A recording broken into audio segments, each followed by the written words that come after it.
as the battle rages through the war-torn streets of D.C. The murky night sky flashes with the pale amber of artillery fire, and staccato machine gun bursts punctuate the distant rumbling din. Amid this chaos, an unlikely duo sneaks aboard the alien citadel looming over the shattered remains of the White House. They are mankind's last hope, though they do not yet know it, a renowned philosopher and a limping panhandler. The only weapon between them a simple snub-nosed revolver, chambered with a single bullet. "Just a little further," the philosopher says, his arm slung around the panhandler's shoulder. "I think we're almost there." Mere civilians, they had met one another just a few hours prior. Cut off from all they knew, face to face with the apocalypse and almost certain death, they decided, like so many men before them, that if they must die, they would die fighting. Oddly, they find their journey through the derelict citadel to be wholly unimpeded, each winding corridor as empty as the one that came before it. At last, they enter the heart of the structure, a cavernous chamber. The ceiling arches high above, lined with strange Byzantine symbols and glowing runes. Before them in the center, shrouded in swirling mist, anchored by tubes and wires coiled on the floor like a viper's nest, looms a colossal oblong skull, the alien Overmind. Vapor seeps from its hollow eye sockets and jagged nasal cavity, filling the room with a dense, ominous fog. Palming the revolver, the philosopher gulps and takes aim. A pallid green flame sparks to life within the 7 sockets. "At last you've come," the Overmind speaks, the hideous thrum of its eldritch voice reverberating through their minds, seeping into the pores of their vulnerable flesh. "The only human who will listen to reason." "Reason? What you talking about reason for, nigga?" The panhandler swaggers, jerking his chin. "Smoke this fool's ass." The gun sways right to left, up and down. The philosopher hesitates. "I'm not really sure where to shoot." "The head, fool." The panhandler slaps his shoulder. "Shoot the head." The philosopher winces. "It's all head." The panhandler jabs his finger, driving it into the philosopher's forehead. "The head, nigga." "Ow, hey." The philosopher staggers back, lowering the gun. "Look, I've got to be honest. I've never shot one of these before."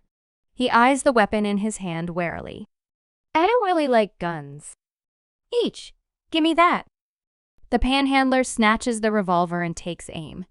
The Overmind speaks, "Before you shoot, know this: your weapon cannot kill this corporeal form, let alone harm it. Nonetheless, your choice today will decide the fate of the human race. Perhaps all races." The panhandler clenches an eye, peering down the sights.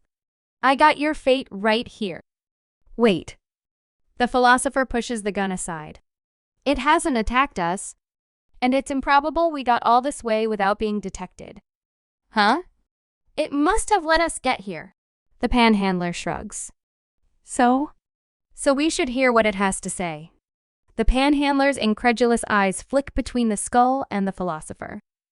He smacks his lips, lowering the weapon. "All right. But if he looks at me funny, I'ma cap his ass." And he already looks pretty funny. The Overmind speaks, "You have my gratitude for your judicious forbearance. And your intuition is correct. I have permitted your entrance to this grand citadel, this most hallow of sanctums, for a grave and somber purpose. As you both undoubtedly know, life is pain." Around the men, floating white squares appears. "Yo, what the F?"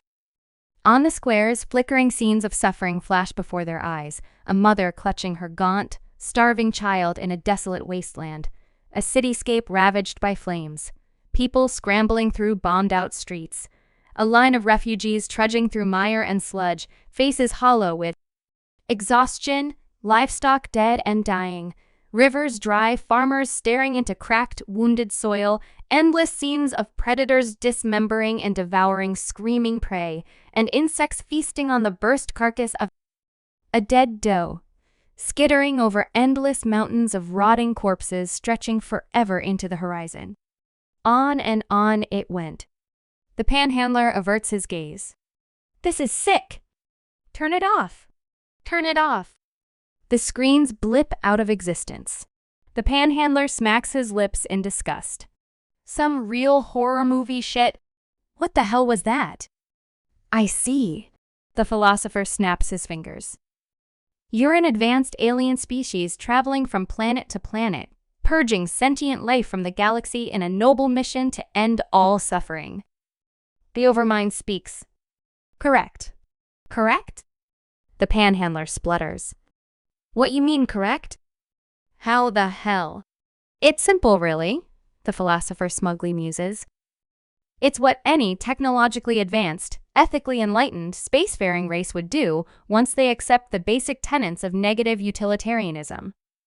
It's the only sane option save for genomic reform to edit all life into varying states of bliss, of course. The Overmind speaks, of course. Which must be exceedingly difficult or impossible since you've chosen a path of annihilation instead. The philosopher rubs his chin. Fascinating.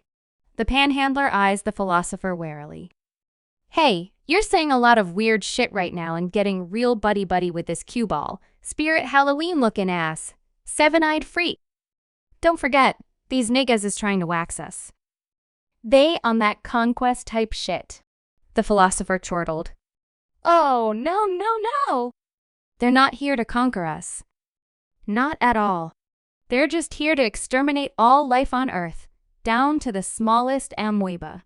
The panhandler stared at the philosopher. Nigga, that's better. Of course it is. The philosopher shrugs. Their motives are ethically unimpeachable.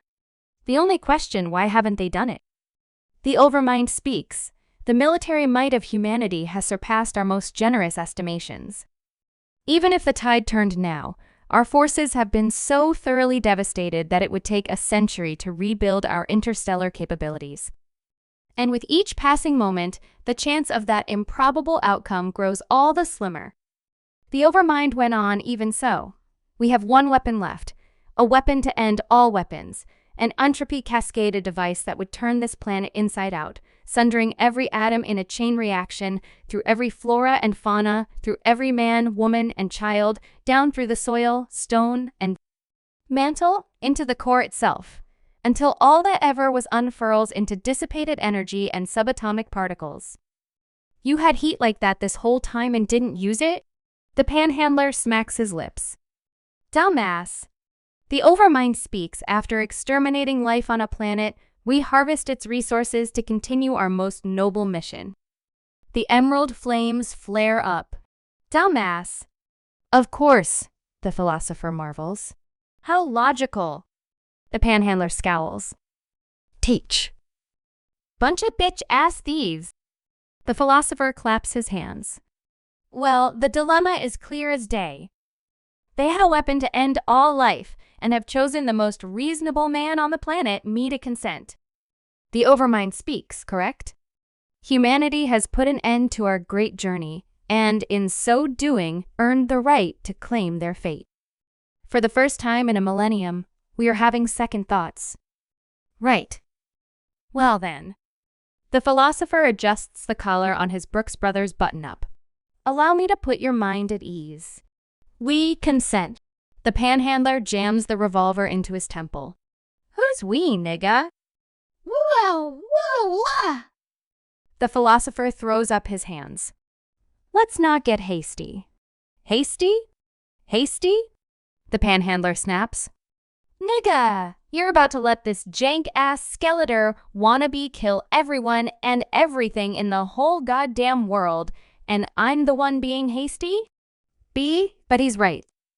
The philosopher stammers. Life is pain. Don't tell me about pain. The panhandler fumes. You ain't lived my life. You ain't seen what I seen. You ain't never slept under no fucking overpass. I've lived through 100 nightmares worse than anything your boogie latte sippin' gated house livin' HOA having community college professor ass could ever hope to dream of, you tweed jacket wearin' triflin' ass bitch. Well, actually, the philosopher mumbled. I'm not a college professor, though I did attend Harvard for a time. I'm more of a freelance philosopher, you see. But I do have a very popular manifesto on my website, and I was interviewed by the podcast for Antinatalist Monthly just last week. Shut the fuck up! The philosopher lunges for the gun. The two men grapple, locked in a desperate struggle. Give it to me, the philosopher snarls. You daft simpleton. He sweeps the panhandler's lame leg, sending him to the ground. Oh! The panhandler grunts. Dirty ass. The philosopher aims at the downed man, his arm quivering from the adrenaline. I have to do this. We can put an end to this Darwinian hell once and for all. It's moral.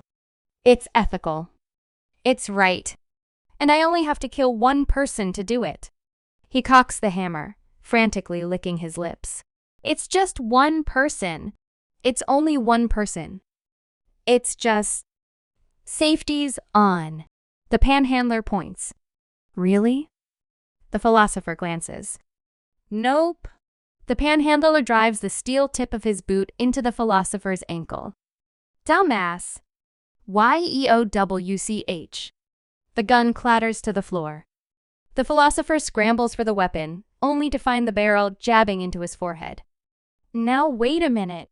10 million years of hate and struggle, a lineage of relentless self-preservation, burns within the panhandler's eyes. Listen, the philosopher whispers, raising his hands again. You're fighting this. You're fighting this like any animal would, like any wounded dog or cornered rat. And that's instinct. And I get it. But it's a trap, a curse, a deranged imperative sewn into the double helix of your DNA by a capricious, malevolent God who never existed. You just have to trust that someone smarter than you, someone like me, knows what's best. That someone like me can put an end to all your pain and suffering. A wavering smile spread across his thin lips.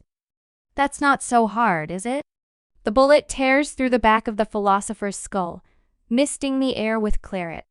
Impassive, the alien Overmind watches as the body in the tweed jacket flops limp to the floor. So that's your answer? The eldritch voice thrums. The panhandler staggers up on his good leg, wiping the blood from his face. Yeah, nigga. He tosses the gun to the floor. That's our answer.